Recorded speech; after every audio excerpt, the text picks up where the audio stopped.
Bonjour à tous, je suis Edna Guccia, fondatrice de la Famille Positive et formatrice en discipline positive. Dans cette série de vidéos, je réponds à vos questions sur les défis de l'éducation que vous rencontrez. J'ai reçu plusieurs questions au sujet de la gestion des crises, de la colère des enfants. Donc je vais vous partager dans cette vidéo un outil que l'on utilise pour gérer les colères et aussi comprendre ce qu'il se passe dans le cerveau de notre enfant lorsqu'il est en crise, lorsqu'il fait une colère, lorsqu'il a du mal à gérer ses émotions.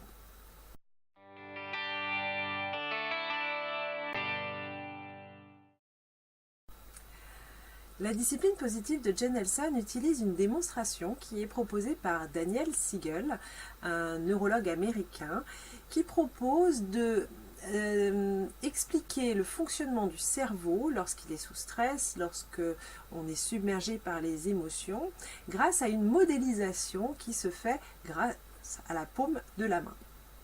Cette démonstration s'appelle le cerveau dans la main et je vous propose de la réaliser avec vous, devant vous, pendant cette vidéo pour vous expliquer ce qui se passe dans notre cerveau. C'est une démonstration qui est assez imagée et qui peut être très bien utilisée avec des enfants même très jeunes. Il y a d'ailleurs, lorsque le livre de Daniel Siegel a été traduit en France, une animation, un dessin animé qui a été proposé sur Internet. Je vous mettrai les références de cette vidéo pour pouvoir montrer à vos enfants, même les plus jeunes, ce qu'il se passe dans leur cerveau lorsqu'ils sont en crise, lorsqu'ils sont submergés par les émotions ou lorsqu'ils font une colère. Donc cette démonstration du cerveau dans la main, on va prendre notre main et on va imaginer que tout ce qui est au niveau de mon poignet, c'est le tronc cérébral. Donc physiquement, ça se passe dans la nuque. Le tronc cérébral, c'est le siège de toutes les fonctions automatiques du cerveau, la respiration, les battements du cœur, tout ça. On n'a pas besoin de réfléchir pour tout ça et bien heureusement, ma foi. Quand on plie son pouce au milieu de la paume de la main, ici on est dans le cerveau moyen, on a aussi dans cette zone le cerveau reptilien et dans cette zone-là on a toutes les fonctions et les réactions sous stress. Et quand on est sous stress, on a trois types de réactions. Ça peut être la fuite, ça peut être l'attaque et ça peut être la sidération.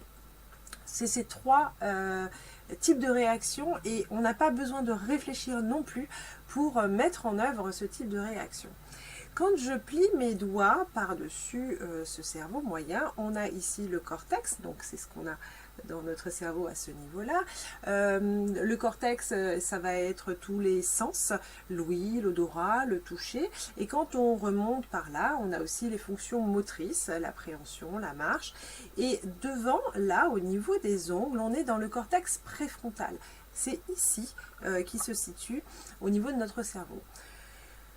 Le cortex préfrontal, c'est dans cette zone-là du cerveau qu'on va avoir les fonctions supérieures, c'est-à-dire la capacité à trouver des solutions, avoir de l'empathie, de la moralité, résoudre des problèmes. Donc tout ça, c'est les fonctions supérieures du cerveau et c'est dans cette zone-là que cela se passe.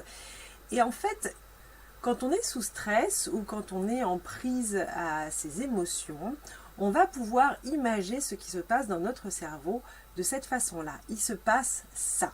C'est-à-dire qu'on est en prise directe avec nos réactions sous stress, notre capacité, on n'a plus notre capacité à raisonner, on n'a plus notre capacité à trouver des solutions, on n'a plus notre capacité à prendre du recul. Et donc, quand on est comme ça, on est soit dans l'attaque, dans la fuite ou dans la sidération. Et en fait, quand nos enfants sont sous stress, quand nos enfants font une crise, quand nos enfants se roulent par terre, ils sont dans cet état-là. Et à ce moment-là, on est vraiment dans une tempête émotionnelle. L'enfant n'est plus capable de gérer quoi que ce soit. Donc ce qu'on propose en discipline positive, c'est que quand on voit notre enfant dans cet état-là, on va mettre en œuvre différentes techniques pour pouvoir lui permettre de redescendre, de reconnecter. Et pour ça, on va utiliser un temps de pause. Ce temps-là, c'est le temps nécessaire pour pouvoir passer de cet état-là à cet état-là. Parce que quand on est là, on n'est pas capable de réfléchir, on n'est pas capable de prendre du recul, on n'est pas capable de trouver des solutions. Donc on va prendre le temps de revenir comme ça. C'est le temps de pause. Pendant ce temps de pause, pour aider un petit peu à cette reconnexion, on va pouvoir faire quelque chose qui nous fait du bien. Et ça peut être quelque chose de très rapide, hein. Ça peut être aller prendre l'air, s'isoler, écouter de la musique, prendre un livre, dessiner. Il y a beaucoup d'art-thérapie où on peut faire du coloriage. Et ça, c'est que quand on sera redevenu dans cet état-là, qu'on va pouvoir ensuite rechercher des solutions et reparler de la situation pour voir comment on peut faire pour que cette situation-là ne se reproduise pas ou comment la gérer différemment si elle se représente. Alors, une dernière chose, il faut savoir qu'au moment de l'adolescence, les hormones, les transformations qui se passent dans le corps de nos enfants font que, de façon naturelle, pendant cette période-là, ils sont dans cet état-là. Ça veut dire que pour passer de là à là, il ne faut pas grand-chose. Et ça, c'est aussi à prendre en compte. Parce que quand nos enfants sont comme ça, et au moment de l'adolescence, c'est le cas, eh bien, ils ont des difficultés à planifier, à prendre du recul. On voit qu'ils sont tout le temps un petit peu à la limite, sur le fil du rasoir et prêts à partir. Donc c'est comme ça qu'on a des réactions très vives. C'est aussi ce qui peut expliquer les comportements à risque des ados. Donc ça aussi, l'idée, c'est pas de se dire qu'on va éviter, mais l'idée, c'est de savoir qu'en fait, nos enfants, nos ados, à cette période-là de leur vie, eh bien, il y a des choses qui sont compliquées à gérer pour eux. Donc c'est toujours avec bienveillance et en leur témoignant notre amour inconditionnel, leur expliquer ce qu'il se passe dans leur cerveau et leur dire qu'on est là pour les aider. Voilà, j'espère que cette vidéo vous a plu, qu'elle vous aide à comprendre ce qui se joue, ce qui se passe dans le cerveau de nos enfants.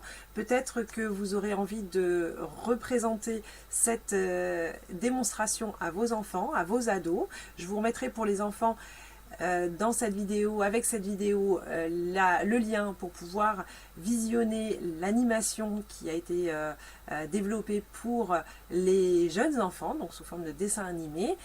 Je vous dis à très bientôt dans une prochaine vidéo et si d'ici là vous n'avez pas lu le livre Tout ce qu'il faut savoir pour être un parent positif, je vous mets également le lien pour aller le télécharger. Je vous dis à très bientôt.